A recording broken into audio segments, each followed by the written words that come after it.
Students, आरोह book गद्य पद्य भाग चैप्टर 5 को हम कंटिन्यू रखते हैं। कल तक हमने ये पढ़ा कि कवि की माँ उसके पिताजी को समझा रही होगी और समझाते समझाते उसने अपने स्वयं के दुख को अपने हृदय में छुपाया होगा और वह आंसुओं के माध्यम से बह निकला होगा।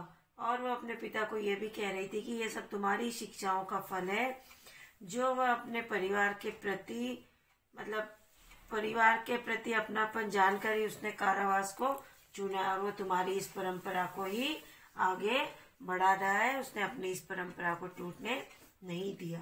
ये उसकी माताजी ने उसके पिता को ढाढ़स बंधाते हुए समझाया और व्यतीत न होने के लिए कहा। अब हम आगे पढ़ते हैं। इसके बाद पांव जो पीछे हटाता कोख को मेरी लजाता, इस तरह हो न कच्चे रो पड़ेंगे और बच्चे। कच्चे होना यानी धीरज छोड़ना।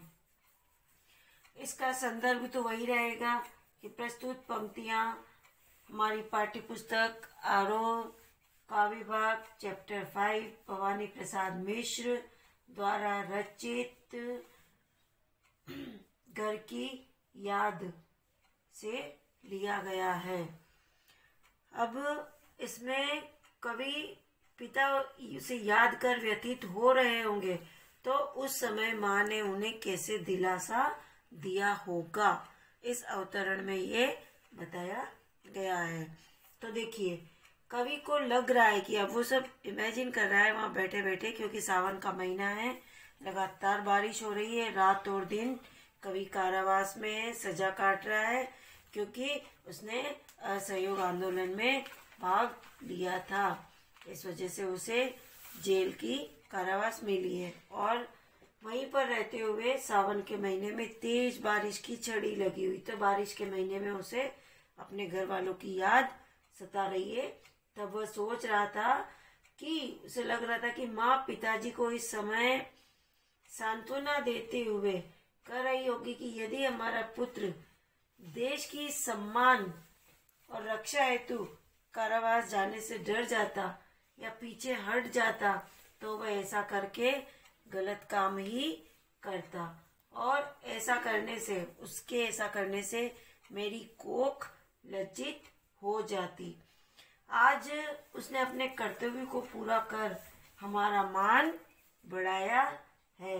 तो माँ पिताजी को समझाते हुए कहती होगी कि यदि तुम इस तरह कचेने धैर्य खोकर रो पड़ोगे तो तुम्हें देखकर बाकी बच्चे भी रोने लगेंगे। इसलिए धैर्य रखो, हमारा बच्चा अच्छे कार्य के लिए ही जेल गया है।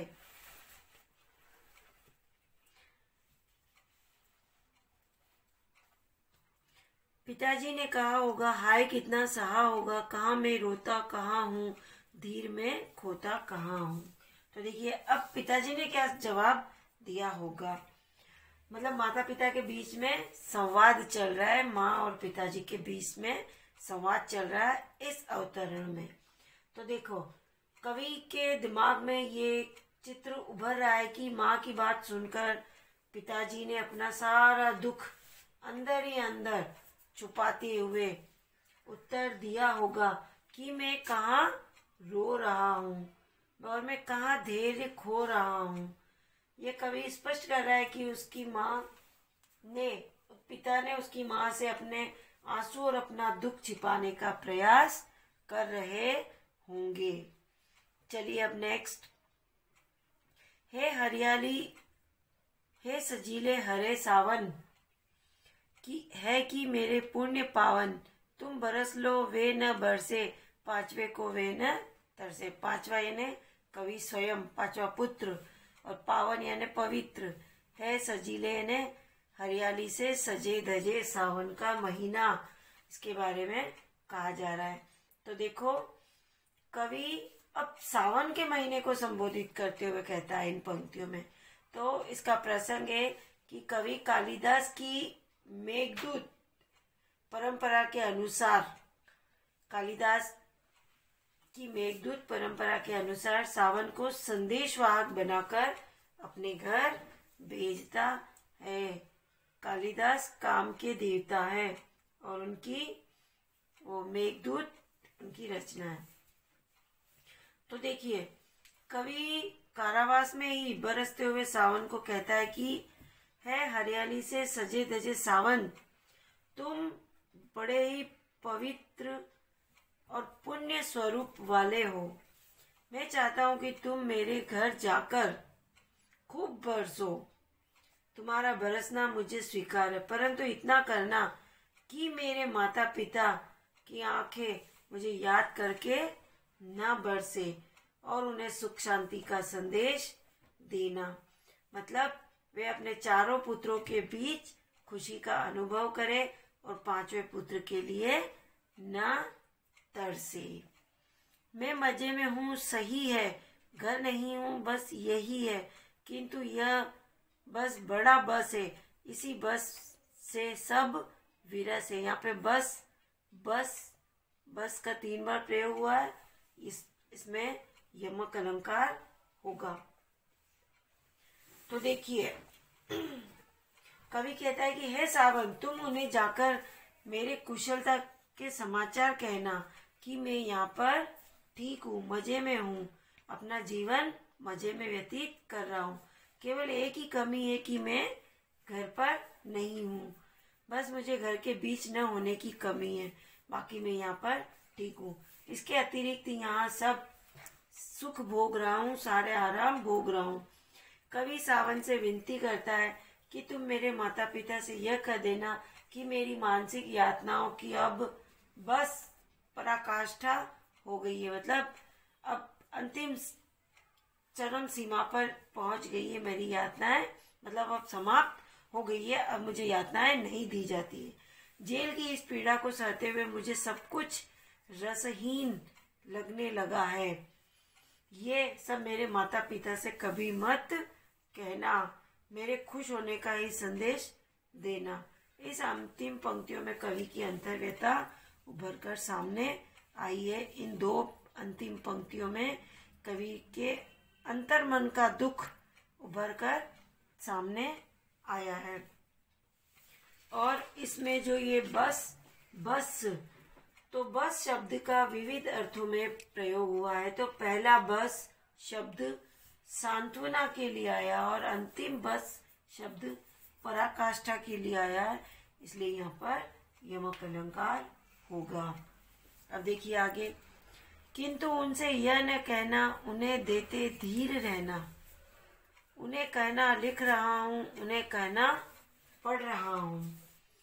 वही कवि सावन को संदेश देकर अपने घर माता पिता को उसको कुशल क्षेम बताने के लिए भेजता है। यही प्रसंग है। अब वो सावन से ही बातें कर रहा है, मतलब सावन के साथ ही अपने माता पिता के लिए संदेश भेजते हुए कहता है कि उसके घर जाकर माता पिता को उसके कुशल के समाचार बताना, जेल में झेली जा रही मानसिक प्रताड़ना के बारे में उनसे कुछ मत कहना, उन्हें धैर्य बंधाते रहना, उन्हें बताना कि मैं जेल में लिख रहा हूँ, कविताएं कहानियां लिख रहा हूँ और ज्ञान अर्जन कर रहा हूँ। मतलब उन्हें कहना मैं पढ़ रहा हूँ, मतलब ज्ञान की बातें पढ़ रहा हूँ, उन्हीं का नाम रोशन कर रहा हूँ।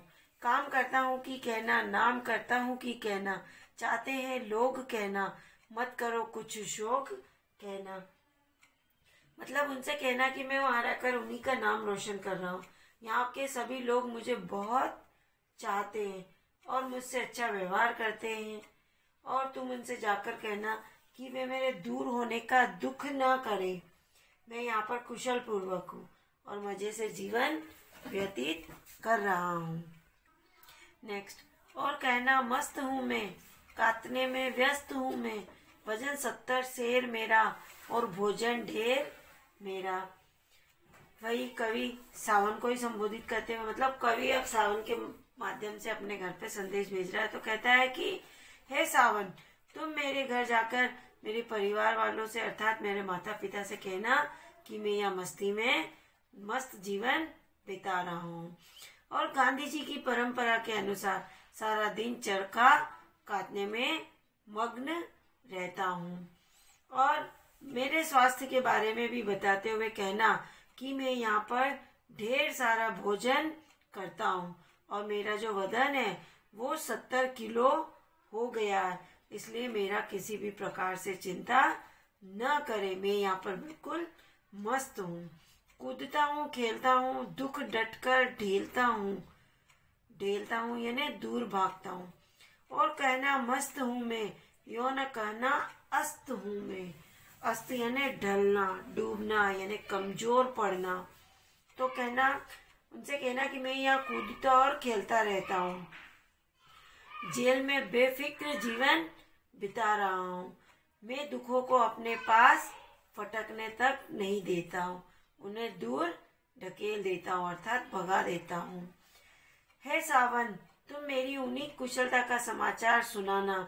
ये मत कहना कि मैं जेल में रहते रहते मेरा मन और शरीर अस्त होने लगा है, मतलब कमजोर दुर्बल होने लगा है, मतलब मेरा शरीर और मन ढलने लगा है, अपने माता पिता से छिपाना चाहता है।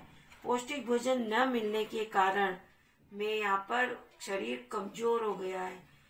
वही उचित वातावरण के अभाव में मानसिक यातनाओं के कारण मेरा मन भी दुखी हो गया है। ये सारी बातें उन्हें मत बताना, उन्हें तो सिर्फ मेरे कुशल के समाचार देना।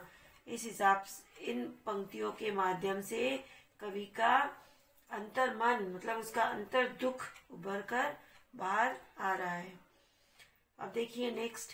हाय रे ऐसा न कहना है कि जो वैसा न कहना, कह न देना जागता हूँ, आदमी से भागता हूँ। इस अवतरण में, लास्ट वाले तीनों अवतरण में करुण रस का प्रयोग हुआ है। तो देखिए, वही कवि सावन से संदेश भिजवाता है और वास्तविकता न कहने के लिए, अपने माता पिता से वास्तविकता न कहने के लिए आग्रह करते हुए कहता है कि हे सावन, तुम मेरे माता पिता को जाकर मेरे कुशलता के समाचार देना और उन्हें ये सब कुछ मत बताना जिन परिस्थितियों को मैं वास्तविकता में भोग रहा हूँ। ये न कह देना कि मैं रात रात भर जागता रहता हूँ, दुखों के कारण मेरी नींद उड़ गई है और इतने मानसिक कष्ट बढ़ गए हैं कि मैं आदमी का सामना भी नहीं करना चाहता हूँ। मतलब मैं आदमी को देखकर ही भाग जाता हूँ, आदमियों से डरने लग गया हूँ। मतलब मैं कहने का मतलब ये कि वो डिप्रेशन में आ गया है, ये चीज उसके माता पिता को न बताई जाए। बस ये चीज सावन के साथ भेज रहा है, सावन को संदेशवाहक बनाकर, क्योंकि सावन को कह रहा है कि वहां जाकर बरसों खूब, पर मेरे माता पिता को मेरी वास्तविकता मत बताना। कहा न देना मौन हूं मैं, खुद न समझू कौन हूं मैं, देखना सब कुछ बक न देना, उन्हें कोई शक न देना। बक देना मने कह देना, मतलब ये कदापि उन्हें मत बताना कि मैं चुपचाप रहता हूँ, मेरा किसी से बोलने का मन नहीं करता है, यहाँ मुझे मानसिक प्रताड़नाएं सहनी पड़ रही है, मैं यहाँ तक कि अपने अस्तित्व को भूल चुका हूँ, कि मतलब मैं खुद को नहीं समझता कि मैं कौन हूँ, मैं अपना अस्तित्व तक भूलने लगा हूँ। कवि सख्ती से सावन को समझाते हुए कहता है कि मेरे माता पिता के सामने असलियत मत बताना, इस बात का विशेष ध्यान रखना और अपनी बात को इस ढंग से व्यक्त करना उनके सामने कि उन्हें किसी प्रकार का कोई शक न हो कि तुम झूठ बोल रहे हो। ऐसा नहीं कि कुछ भी बक दो। है सजीले हरे सावन, है कि मेरे पुण्य पावन, तुम बरस लो वे न बरसे, पांचवे को वे न तरसे। है हरियाली से भरे सजे हुए पवित्र सावन, मेरे घर जाकर खूब बरसना, तुम्हारा बरसना मुझे स्वीकार है। इस बात का ध्यान रखना कि मुझे याद करते हुए मेरे माता पिता की आंखों से आंसू न बरसे, सिर्फ तुम बरसना। वे अपने चारे पुत्रों में खुश रहे, उन्हें पांचवें पुत्र की याद न आए, उन्हें अपने पांचवें पुत्र के लिए तरसना न पड़े। इस अवतरण के माध्यम से कवि के अंदर का दुख प्रकट हुआ है। तो आपका ये चैप्टर यही समाप्त होता है। इसको आपको 8-8 पंक्तियों के अवतरण में इसकी व्याख्या करनी है, इस पूरी कविता की। अब देखिए, आप इसके क्वेश्चन आंसर्स देख लीजिए। पानी के रात भर गिरने और प्राण के घिरने में परस्पर क्या संबंध है? तो कहने का तात्पर्य यह है कि कवि जेल में है और सावन का महीना है, तेज वर्षा हो रही हो, कवि को अपने घर और अपने परिवार वालों से दूर है, तो वह दुख उसे सता रहा है, उसे परिवार वालों की याद आ रही है। जिस प्रकार आकाश में बादल घिरकर वर्षा ला रहे हैं, उसी प्रकार कवि का मन, उसके प्राण भी परिवार वालों की स्मृतियों से घिर गए। मतलब उसके दिमाग में अपने परिवार वालों की यादों की फिल्म चलने लग गई है। जैसे जैसे पानी रात भर गिरता जा रहा है, वैसे वैसे कवि के हृदय में भी अपने प्रियजनों की स्मृतियां चलचित्र यानी फिल्म की भांति निरंतर चलती जा रही है। मायके आई बहन के लिए कवि ने घर को परिताप का घर क्यों कहा है? तो देखो, कवि सोच रहा है कि उसकी बहन या मायके में आनंद और खुशियां बांटने आई होगी, परंतु कवि के जेल में होने के कारण घर के सारे सदस्य दुखी होंगे और उन सबको दुखी देखकर वह भी दुखी होगी। जब उसे पता चलेगा कि उसका 5वां भाई जेल में है, तो वह भी दुखी होगी।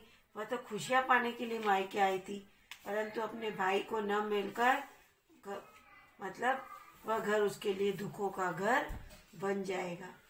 पिता के व्यक्तित्व की किन विशेषताओं को उकेरा गया यानी उभारा गया है? तो देखिए, कवि के जो पिता है वो मजबूत शरीर और बलिष्ठ, स्वस्थ और उनका साहस पूर्ण वर्णन किया गया है। तो दूसरी ओर उनके हृदय की कोमलता का भी निरूपण किया गया है। कवि के पिता के व्यक्तित्व को दर्शाता है कि उनके पिता पर बुढ़ापे का कोई लक्षण नहीं दिखाई देता है। वे पूरी ताकत के साथ दौड़ सकते हैं, युवाओं की तरह खिलखिलाकर हंस सकते हैं। मतलब उनके अंदर एक युवा व्यक्ति की तरह साहस और शक्ति समाई हुई है।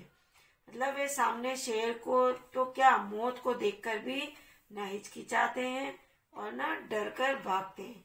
उनकी आवाज में भी बादल जैसी गर्जन है, तो उनके काम में तूफान जैसी गति है।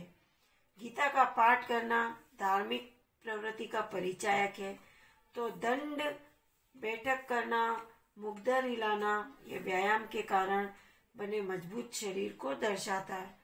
उनका हृदय इतना कमल है कि वे अपने बच्चों में कवि को न पाकर रो पड़ते हैं। उनके हृदय में कवि के प्रति चिंता बनी रहती है। यह उनके पिताजी की विशेषताएं हैं। अब देखिए, निम्नलिखित पंक्तियों में बस शब्द के प्रयोग की विशेषता बताइए। मैं मजे में हूँ सही, मैं नहीं हूँ बस यहीं, एक बार बस। किंतु यह बस बड़ा बस है, इसी बस में सब विरस है। बस बस शब्द का इस अवतरण में 4 बार प्रयोग हुआ है, मतलब विविध अर्थों में। तो इसी शब्द से कवि के अनेक भाव स्पष्ट होते हैं। पहले बस में कवि अपने पिता तथा परिवार के अन्य व्यक्तियों को सांत्वना देना चाहता है। वह जेल में बिल्कुल ठीक है, मजे में है, बस यही कमी है कि वह घर में नहीं है। ये पहले बस का अर्थ है। दूसरे बस में कवि के मन की आकुलता एवं पीड़ा का अनुभव होता है कि कहने को तो उसने सावन को कह दिया कि घर जाकर कह देना कि उसे यहाँ बस घर की ही कमी सताती है, पर वास्तविकता यह है कि कवि अपनों से दूर रखकर बहुत व्याकुल है। अब तो उसकी सहन शक्ति ही मानो चरम सीमा हो गई है।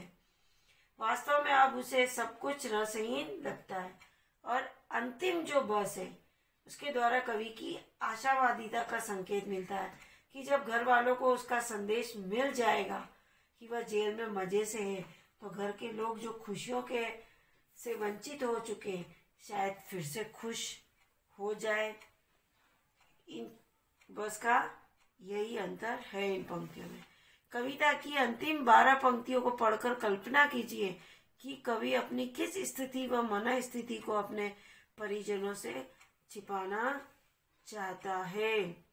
तो ये 12 पंक्तियां पेज नंबर 156 का, ये जो उसके अंतर मन में जो दर्द चल रहा है, दुख चल रहा है, वही कवि अपने परिवार वालों से छिपाना चाहता है।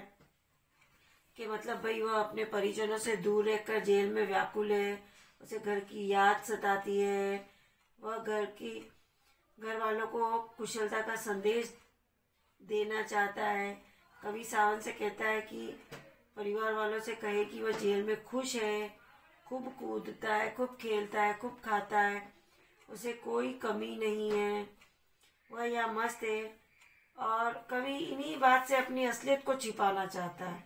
वह नहीं चाहता कि परिवार वालों को ये पता चले कि जेल में उसको असहनीय यातनाएं सहनी पड़ रही है, उसका शरीर और मन ढलने लगा है, रात रात भर वह जागता है, वह अपना अस्तित्व भूल चुका है, वह स्वयं आदमी होकर आदमी से डरने लग गया है, अधिकतर वह चुप रहता है, वह अपने अस्तित्व को ही भूल चुका है और वह अपनी वास्तविकता को छिपाकर सावन से उनके सुख और कुशलता का संदेश परिवार के लोगों को सुनाने का आग्रह करता है ताकि उन्हें कोई दुख न हो।